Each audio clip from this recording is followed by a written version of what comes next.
welcome everybody to the Crooked Letter Sports Podcast, the show about Mississippi sports and the folks who play them. I'm Tyler Cleveland, joined as always by my co-host and dad, Rick Cleveland of Mississippi Today fame. Dad, you make it okay through those storms over the weekend? I know you were out there wading around in your golf cart. Golly. I played in the state senior golf tournament this week out at Lake Caroline, and we had one round washed out, and for the two rounds we played, we had 25, 30-mile-an-hour winds. It was tough sledding. Well, you guys got under par, though. Yeah, we were 6 under for the two rounds, but that ain't good enough. No, that finished a good, solid fifth. Well, congratulations on all your success. Elsewhere in the state, the weather got horrible. It seemed like Jackson pretty much skated, but there's communities all over the state with massive damage. So thoughts go out to them. And man, it seems like every year it's just like a lotto whether your town's going to be selected or not, you know. It's very capricious. Yeah, it sucks. Hope everybody's okay out there, and if not, reach out and help your neighbors. That's what Mississippians do. Speaking of things Mississippians do, we want to talk a little bit about baseball today. Going to start with some excitement building around the Major League Baseball season and some Mississippians that are doing well. Also want to talk a little NCAA tournament, since Ole Miss and Mississippi State's men's and women, they're both in the field of 64 this year, and then we'll wrap up with a little bit of NFL news. But Dad, I want to start with the two Mississippians that are having the biggest impact, it seems so far, on the Major League Baseball spring training season, and that's Matt Wallner and Jake Mangum.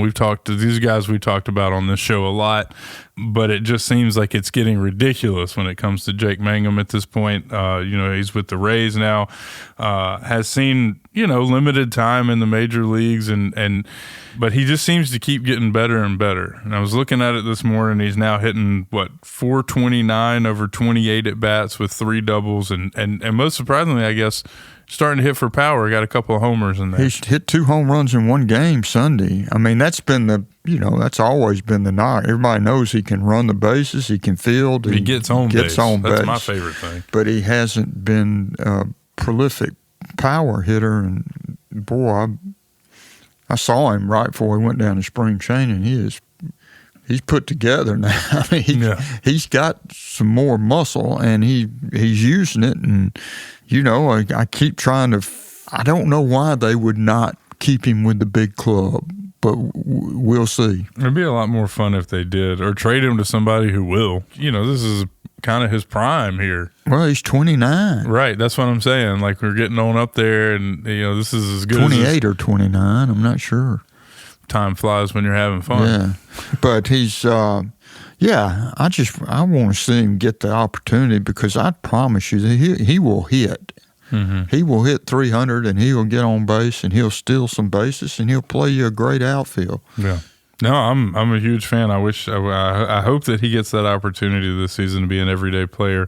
But if not, he's an incredibly dependable and good fourth outfielder for somebody. Yeah, could be. He's a great teammate too. I wish he played in Atlanta. All right, the other one is Matt Wallner. My goodness, he's only hit his 6 home runs are tied for tops in the major league so far in spring training. He will get, he'll play the whole season, I would think, up at the big club. Just his power numbers. Oh yeah, unless he goes into a funk, a deep slump. But that as we were talking on the way over to the studio, he doesn't even have to hit it good to hit it out. He hits balls in the neck, and they go out of the ballpark. He's just so big and strong, and it may be a breakout season for him. We'll see. Yeah, I mean, he does say he'll swing early on a slider on the outside and pull it for a home run. I mean, he's got that kind of... Yeah, he hit it off the end of the bat or in the neck of the bat and still can get it out of the ballpark. And, boy, when he hits it in the sweet spot, it's 500 feet. I'll tell you what I'm excited about, Dad, and both those guys having big seasons, but also, man, Spencer Strider looked okay in his first outing of the. Well, he looked like himself. I mean, he struck out 6 out of 8 batters, 2 2/3 innings of work, retired all 8 batters, and I mean, made him look pretty foolish there on the that second inning. The last 2 guys he struck out had deployed 3 different pitches pretty well. Was throwing hard. They're now saying he's projected for a mid-April return. I mean, how much better can it get? Yeah, first it was going to be late May or June, and now it's mid-April. You just don't want to rush it. Yeah, well, I guess the big difference is trying to do that for 5 or 6 innings compared to 2 2/3. I guess that's the only thing left to ramp up because, damn, he looked ready. Yeah, he's really special, and that and man, they got some pitching now. They do. Their top end is really good. I still think they probably could do with one more guy for a rotation or a long reliever / stopgap starter. I don't know who that would be at this point, but I worry about that 5th rotation spot. Yeah, I'm anxious to see how soon Acuna comes back. Also, I don't know how many Major League Baseball fans there are out there that aren't worried about their team's 5th rotation spot at this point. Everybody. You know what I mean? Right. Yeah. That's run of the mill. Except the Dodgers. Yeah. Well, I just watched the Dodgers open the season in Tokyo. Yeah. And beat the Cubs today. Yeah. What do you think about what the Dodgers have done? I mean, they spin like the Yankees. They just spin it better. Well, I mean, but they also operate. They've also. I mean, they're going to have to put a rule in place to stop what they're doing, or it's just a creative way to get around the soft cap, the salary cap. I think it's bad for any sport when there's a super team. Well, they are a super team. I mean, they played today without Freddie Freeman or Mookie Betts, and that lineup is still pretty intimidating. Ohtani hit a double his last at bat today, and man, did he go through the fence? If somebody had gotten a glove in front of it, they couldn't have stopped it. I don't think. We're just going right through the leather. Yeah, he's pretty incredible. Dad, another news, moving on to the NCAA basketball tournaments. Boy, there's some, you talk about some Mississippi flavor in here. Ole Miss and State, both their men's and women's team are in the tournament. Ole Miss is a 6th seed in the men's tournament. They'll get the Iowa State, or they're going to face, I guess first they got to face whoever wins the play-in game. Yeah. It's a TBA game. But they're going to face, that's 3 o'clock Friday. They'll play the winner of North Carolina and San Diego State, right? Boy, one of those things doesn't seem like the other usually. I mean, in that North Carolina, I know they were probably the last team in. Well, North Carolina had one quad one victory the whole year. They were 1-12 against good teams. Well, I'm through trying to figure out what it is the NCAA wants to see on a resume. They want North Carolina in the tournament. I know. That's what my buddy told me. He said, I don't understand. If North Carolina is in, then I don't understand the formula. And I was like, the formula is they're North Carolina, and their fans watch and travel, and it makes sense to put them in, I guess. I mean, but the one quad one win's no good. They would have, I'm guessing, winning that play-in game would give them a second quad one win. I mean, that'll be their second one of the season, right? I'm not sure it would even be a quad one win. Wow. So, but anyway. What about, here's something we need to address. Who was the media source who said Ole Miss would lose to whoever they played because they're a fraud? I don't know. I haven't seen that. I mean, that's a joke. You haven't watched them if so. I mean, they played pretty well. They played, I thought, one of their worst shooting games of the entire season the other day and lost to Auburn by 5. I mean, it was in the SEC tournament. I mean, you have the record they have in the SEC this year. God, you can't be a fraud. Yeah, no, I don't know. I don't know who said that, but that's a bunch of BS. They're a good team. There's only a couple teams in the tournament that I think Ole Miss probably just, no matter how they scheme it up and how they play, would really struggle with. Unfortunately, one of them is Auburn, who they ran into in the SEC tournament, and the other one's Mississippi State. I don't know how. There's some close games they probably could have stole, but I don't know how you scheme it up any better than they did last time, and they got beat pretty bad. The Bulldogs will face the 9 seed. They're an 8 seed. They'll face the 9 seed Baylor at 11:15 Friday morning. Unfortunately, if they should win that game, they will get Duke in the second round, and that's a bad matchup for anybody. Well, if the guy plays, it is. Cooper Flagg. Yeah, Flagg plays. It's a bad matchup for anybody. But that looked like a terrible, terrible ankle injury. Well, I haven't seen the latest. They say they're going to play. Well, they say he's probable for this weekend. I don't know. He will not be 100%. Yeah, he couldn't put any weight on that ankle. I know medicine's gotten a lot better and everything, but anybody that's ever had a high ankle, it sucks. Yeah. On the women's side, Dad, Ole Miss got a 5 seed. They'll face the 12 seed Ball State at 5 p.m. on Friday. If they should win, they will get the Baylor Grand Canyon winner. I think that's a 4-13 matchup. They'll get the Baylor Grand Canyon winner in the second round. And Mississippi State women are the 9 seed. They will face 8-seeded Cal at 4:30 p.m. Saturday. If they win, they'll get top-seeded Southern Cal in the second round. So a tougher draw for Mississippi State men and women, I feel like, just because what looms in the second round. But, I think they're both capable. Well, if you're a 6 seed, you should have a better opportunity than an 8 seed. That's right. That's the way it works. That is the way it works. Or a 5th seed, as the Ole Miss women are. The Ole Miss women, they could get to this. They can get to the Sweet 16. Yeah, well, they'll probably have to beat Baylor in that second round to do it. Well, they can. They're always so strong. That's a game they can win. I'll tell you who I'm pulling for on the not even on the low key is Texas. Vic Schaefer is just. They're having their best season in 20 years, and Madison Booker's right in the middle of it. She's averaging like 16.2 points and 6.6 rebounds a game. Of course, a former Germantown Maverick. Boy, in a different timeline, Vic Schaefer stays at Mississippi State, and she's there, And all the people that you could have recruited around her. Yeah, that he could have recruited around her. Yeah. I guess we'll never know what that we will never know. Would have been nice, but I think Mississippi State and Ole Miss are both headed in the right direction when it comes to women's basketball still. Well, I'm going to tell you that I watched Ole Miss a lot in that SEC women's tournament. Madison Booker is one hell of a basketball player. Madison Scott. Both of them are really good. But of the Ole Miss Madison is really good. Well, good. I'm excited to see them. Again, you can catch them in the first round at 5 p.m. Friday.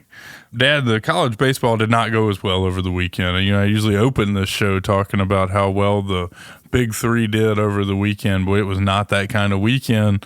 I know the competition stepped up big time, but you never want to open conference play like that. Mississippi State got swept by Texas 3 games. Ole Miss lost 2 of 3 to Arkansas. Southern Miss beat Old Dominion 2 out of 3, but you look at Old Dominion's record and you'd like that to have been a sweep too. Well, you'd like for it to be a sweep. It's really hard to sweep anybody. You look down at who's Old Dominion's played. Their RPI is really, really high. They for won a 5-12 team or whatever they are. Yeah, they won at Auburn, and they've played a whole lot of good teams. They're not a. I do this every year though. We're like 17 or 18 games into the season, and I'm thinking about the wins and how they stack up on a resume months from now, when I should just be trying to see what these teams have, and I fall into that trap every year. look at these early season games and think they matter a whole lot at the end of the year. Yeah, let's look at who they play this weekend. I believe Ole Miss is at Missouri, Mississippi State's at Oklahoma. Those aren't great teams, but it's hard to beat teams on the road, and those are not their usual road trips. And let's see, I believe Southern Miss is at Louisiana Monroe. Mm-hmm. Yeah. Of course, we got the midweek game. Right. We're recording this on Tuesday morning. Ole Miss and Southern Miss are set to play tonight at Trustmark Park. Yeah, be interesting to see what that game draws. I just think they've priced those tickets out of sight. Yeah, I'm seriously concerned about that series going forward here in Jackson. Well, I think what we're going to see is I think they're going to go home and home. Yeah. I think they'll just switch it and have each play. I think Ole Miss will play one game in Hattiesburg and Southern Miss will play one game in Oxford. Which I'm fine with, by the way. I just, Jackson used to be such a good baseball town. Yeah, I think both of those programs are still kind of sick about the game they had to cancel. That's about as bad as it gets. Yeah. Field conditions, that's something you never expect.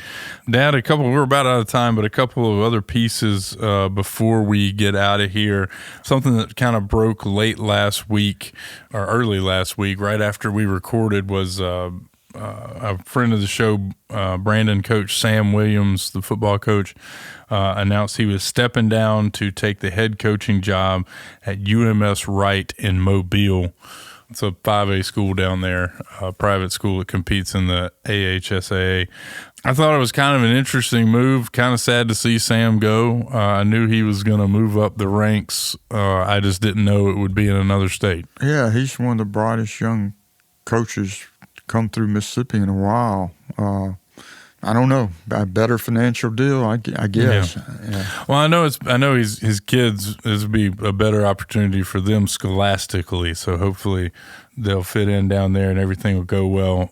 It's going to be a different level of football than he's used to. I mean, that 5A in Alabama is uber competitive, but at a private school, trying to compete with the 5A public schools in Alabama is pretty tough. Well. Yeah, but they've got a track record. I mean, they've been good through the years. Yeah, I was looking it up. I looked it up. They won championships as recently as like 2022, I think, but that was in a lower classification, and it's a. I don't know. It's pretty. All I can tell you is from covering Alabama and Mississippi high school football, the teams from Alabama are on just. Running, if you take two random teams in the same division, the team from Alabama is probably a little bit more talented. I mean, there's just more people. There's more people, but when you talk about, I'm not sure that he'll be stepping up in competition from the division was in here at Brandon. No, he won't have more talent. And they won't division. I would say 7A, especially Region 3, is very much on par with the top half of 5A, if not 6A in Alabama or better. Oh, that's no doubt. And Brandon won't, and he's not going to have more talent because the people coming through, the kids coming up in the Brandon system right now, unless they all transfer somewhere, they are as loaded as you can get for the foreseeable future. They got it going at Brandon, and so the question is who they get. Right, who they're going to get, and we have no idea on that yet. I have heard they've got a list of names that they are centered around and working on, but I had some fun suggestions immediately last week, but I don't know if any of those will come to fruition. I'm just trying to think of people who are. I love the one you had about John Perry. Oh man, if we get, I don't know John Perry is a listener, but if we could get him back in Mississippi, that would make every sports writer in this state that covers high school football very happy. But how about a former championship coach at Pearl coming back to Brandon? Yes. Or the other fun one off the wall was our buddy who's done this, is on the show before, Judd Boswell. That was the Clinton coach. He's been out of it for a year, and I know, just knowing Judd, that he probably wants to be a coach somewhere, but he's got a pretty cushy AD job over there at Clinton. Be hard to pry him out. But he's a guy who's not coaching right now, who is young enough to take over a program like this and has won a state championship. Terrific coach. Yeah. So it's just fun to think about. The other news, Dad, is we've talked about it on this show before, Jaxson Dart, Ole Miss quarterback Jaxson Dart, and where he might end up in the draft. Both of us had said we wouldn't mind if the Saints were to get him somehow. Now ESPN's Mel Kiper has post free agency has reshaped his big board and now projects that the Saints will probably take Jaxson Dart with the 9th overall pick. I think we're both torn on this. Would love to see him get him maybe a little high to take a quarterback for a team that doesn't need one right now. Well, yeah, I mean, but needs a whole lot of other stuff. But if you're drafting for the future, I'm telling you, I think he's going to be just a terrific NFL quarterback. Yeah, I think Jaxson Dart he's big, strong, can move in the pocket, throws a deep ball so well. Yeah, I think the scare is taking a quarterback that high that's not going to play for you immediately and help your team immediately. The fear there is because you need a quarterback of the future. The fear there is that you'll take a guy and he'll bust, right? But I don't think Jaxson Dart is going to bust wherever he goes, and especially if he gets, if he gets in with a good NFL quarterback coach and continues to progress the way he did when he was in Oxford, I think he'll be a very serviceable starter in the National Football League for the next decade. I do too. I mean, we're in complete agreement on that.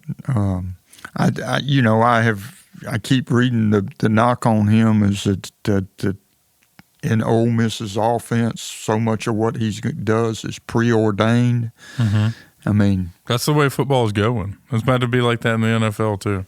Well, they're getting a good one. Yeah. if they do get him, I don't know.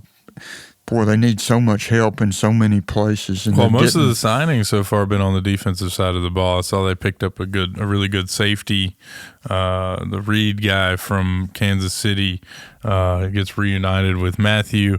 Juwan Johnson got paid. They gave the tight end. They gave him a big contract.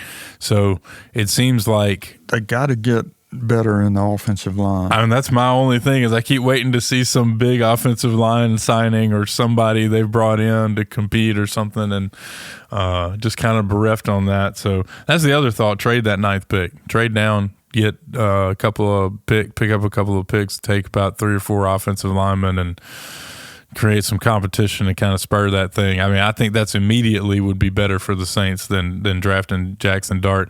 But, I'm kind of biased on that. Good for Jaxson Dart because he's gone from at the beginning of the year projected as a late second, early third round pick up into where now. The top 10. Right. Yeah, that's a nice little. It's a little pay raise. Yeah, big time pay raise. Yeah, well, we've always been fan Jaxson. If you want to sponsor the show after your big payday, you're welcome. That's all the time we got, Dad. Anything else you're looking forward to this weekend? We got the parade in town, the Howe St. Patty's Day Parade. Yeah, plus, I love watching the first 2 rounds of the NCAA tournament. I know. I hate that those 2 things happen mostly at the same time. Well, you know where I'll be during the parade. They got the TV right there at the end of the bar. Yeah. Yeah. Oh, man. Well, hope everybody has fun on Saturday. Stay safe out there. Hopefully we have a little bit better weather than last weekend. Man, spring has sprung, and it's time to get out there and eat some crawfish. Yeah. One final note, in the state senior golf tournament, which I competed in. As you previously mentioned. Yeah, my old buddy Judd Vance from Hattiesburg and his partner Danny Hooker, the former Ole Miss player, they're both from up in the Tupelo area now. They won the Grandmasters division, which makes them, they've won the trifecta. They won the state senior division, they won the state super senior division, and now they've won the Grandmaster division, which is pretty cool when you think about it. So you're telling me they have more free time on their hands than any other folks in Mississippi? I'm also telling you they've both been really good golfers for a long time. Damn good. Well, congrats to Judd and Danny. Yeah, there you go. Everybody be safe out there. Have a good one, and we'll talk to you next week.